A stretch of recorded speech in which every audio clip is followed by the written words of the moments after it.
You talked about the proportion of public and private money that's gone into Torquay. There's a lot of, the vast majority has been private money, but there has been some public money that's gone in there. 50 million of the 450 million, of the 500 million that's gone in there has been public money.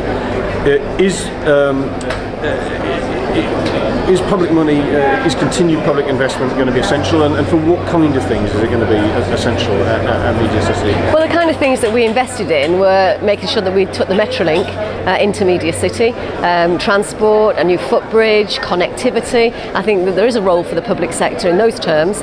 Public realm works to make sure that it's not a private space, but the whole community can enjoy it as well. I think public money continues to be important sometimes. If you're punting an idea that the market isn't necessarily going to respond to, but you do believe that once you've shown an example of what can work, then the market will come. And I still think that there is a role for public money there in terms of getting those germs of an idea to come to fruition. Somebody said to me once that it's really difficult to get beyond the bit of 5 employees to 50 employees. Getting to 5, they said, was easy because you've got 3 Fs. You've got friends, family and fools who will invest in you, but getting beyond that's really difficult. So there is a role for the local authorities and public money coming in sometimes and just being that bit of catalyst. But I don't think you need massive public investment. If you've got a winner, the market will want to invest, they'll want to make profit, you've just got to show it's a winner. What kind of approach do you think that, how do you have to tailor your approach? How is it different now in a time when public funding is tight to maybe the way people lobbied for their areas 10 years ago?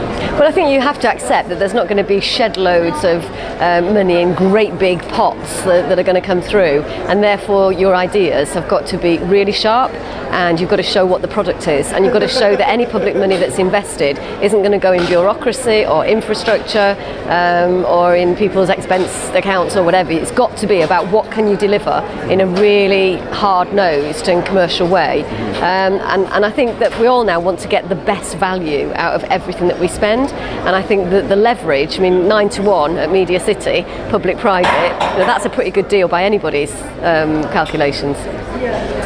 Just moving on to a different subject. Yesterday we had Lord Way here, the government's advisor on the big society.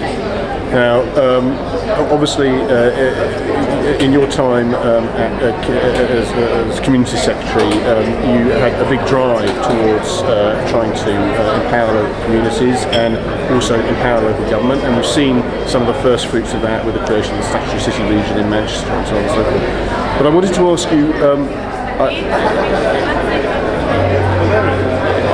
I think many people would feel that although there was progress towards empowering local communities, it was a slow and difficult process, and I don't know if you'd say that was a fair summary of your experience of trying to go through that process, and what lessons you think there are of your experience for what lessons there are for government in trying to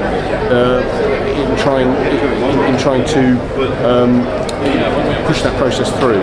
I think it's a fair summary of the whole of my political life. I know it takes generations before you can really have that sense of people being able to control their own lives and their own communities. So it's a long, hard road to travel, but I've always believed that people are capable of some fantastic things if you give them the backup to do it. I think that this big idea or big society is actually, very little more than everything that we did in the White Paper in 2008. I haven't seen any new ideas, community asset transfer, devolving power to local people, participatory budgeting. They re-announced that on Monday. We were doing that right across the country. I've set the government 3 tests in a speech I made a few weeks ago. First of all, there has to be funding, because you can't do this empowerment without some backup for people to take it forward. There needs to be a proper framework at local government level so people know it's for the long term. Why would you bother doing it if the goalposts are going to change in 6 months' time? And it has to be about fairness. Middle class communities, can be way ahead because they've got resources and abilities. Poorer communities often need extra help to get to that starting point. So, funding, a framework and fairness, 3 more Fs, and if they fail on any of those, then I'll know that they're not serious. And did you feel you got far enough, fast enough in terms of devolving power to communities, and what were the obstacles that make it hard to do it as quickly as maybe you would like to have done? Well, first of all, you have to build organisations and people to come forward and take responsibility, and that's not always an easy thing for people to do.